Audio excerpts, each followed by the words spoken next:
Hey everyone, RogueGold here. Welcome back to the Division 2. And today, a new event has launched within the game, the first of its kind, and we need to talk about it. Because starting today, and going throughout the weekend, is going to be one of the most lucrative and profitable times to farm in the Division 2 in history. And I promise you, that is not hyperbole. So, we're going to break it all down, and I will give you all of my farming recommendations on how to take the most amount of advantage of this new Expertise Surge event. Let's dive in. If you enjoyed the video and you want to see more, you know the drill. Be sure to subscribe. Shout out and thank you to our channel members for your continued support of my content here. Your generosity to continue enabling me to make these videos is more appreciated than you know. Thank you. But let's waste no further time and jump right in. Okay, so as with any new event that rolls around to the Division 2, if you want to check on the current status of it in terms of the official description or the remaining time for that event, you're going to want to navigate to the events timeline here. This is within your seasons menu, and as you can see, active right now is the Expertise Surge event. From when I'm making this video, it has 2 days and 16 hours remaining. That means that it will last throughout the weekend, but it is going to conclude pretty close once you get to Sunday night, Monday morning. This is for if you're within the North American time zones. The point is, it is here for a very limited time, so if you want to take advantage of this event, be sure to log in and get playing. If we toggle the details on here, we get the official description. It reads, "Now is the best time to advance your expertise with double upgrade materials drop quantity from all sources available throughout the event." So the first thing to note here is that this is an expertise materials event. What that means is that not every single material in the Division 2 is going to be counted for double drops during this. Think stuff like the more niche optimization materials, right? We'll say assault rifle materials or Rikers materials. Those sorts of things are not going to be included. But if you think about which materials actually play into the expertise system when you go in to level up your gear and weapons, it's actually a pretty broad variety of materials that do count. Stuff like your common receiver components, to fabric, to electronics, to printer filaments, to exotic components. There are a lot of materials that do fall within the expertise umbrella. Now, throughout this week and leading up to the beginning of this event, there was a lot of speculation going on within the community about just how wide-reaching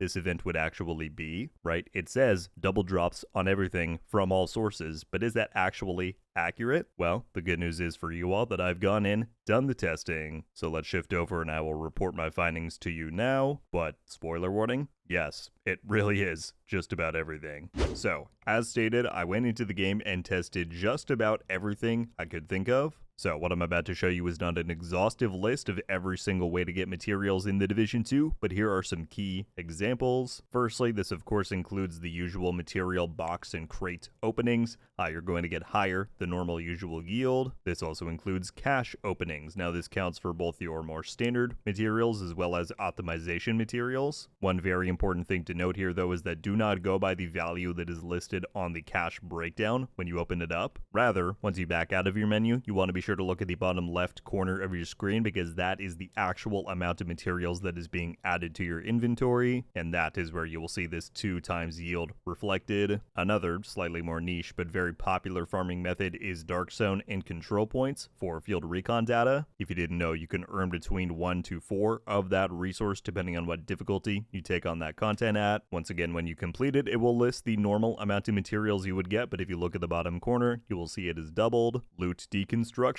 gets you double the usual amount. For example, here I had 20 gear mods in my inventory that I had looted from a retaliation run, and when I deconstructed them, you'll see the huge amount of printer filaments that I was given. The same goes for exotics. If you deconstruct any exotic while this event is live, you will get 2 exotic components as opposed to the usual 1, and you know I had to test it. This also counts for dark zone and control point chests, which have a chance to drop you 1 exotic component. That will be 2 if you're lucky enough to get one. One quick tip that I wanted to offer everybody, if you're looking for a consolidated list of which materials exactly apply to this event, one really great place to see that laid out is within your Shade Watch here in the scavenging menu. Each of these materials, from ceramics all the way down to field recon data, are included in this event. The only 3 materials that are not listed here that are included are the 2 gray materials that are used for all types of, recalibration and tinkering and whatnot. Those are protective fabric and receiver components. Those are included. And then exotic components as well are counted under this system. But other than that, every other material that is eligible for double drops for this event is laid out right here. Oh, and yes, the Shade Watch is also eligible for double drops. As you can see here, redeeming one field recon data would normally net me 6 of them, so I would go to 811, but if I redeem one and we look again, oh, I'm at 817. So yeah, if you've been saving up on points and you want to redeem them for some good material yield, go for it.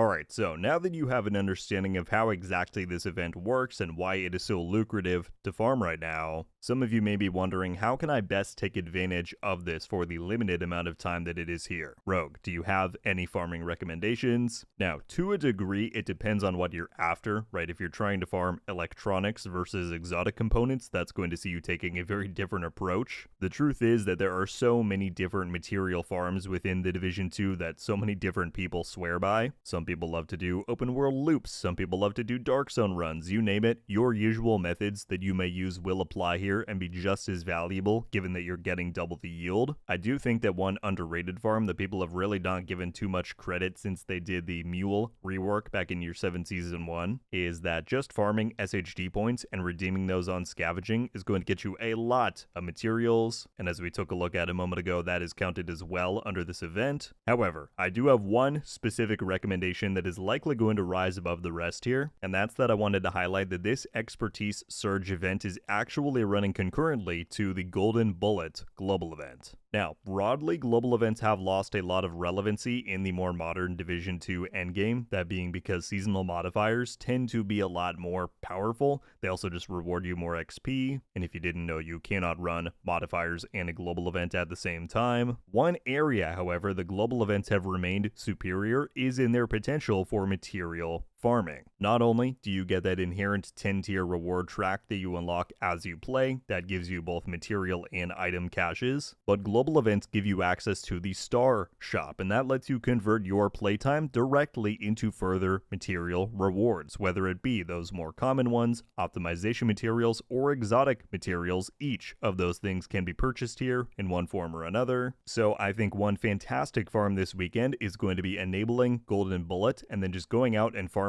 high SHD experience yielding content, because that means that for each level up you get, not only are you getting one scavenging point, which you can redeem for double the drops, but you'll also then be getting 1 star, which you can go back to the base and spend on even more rewards.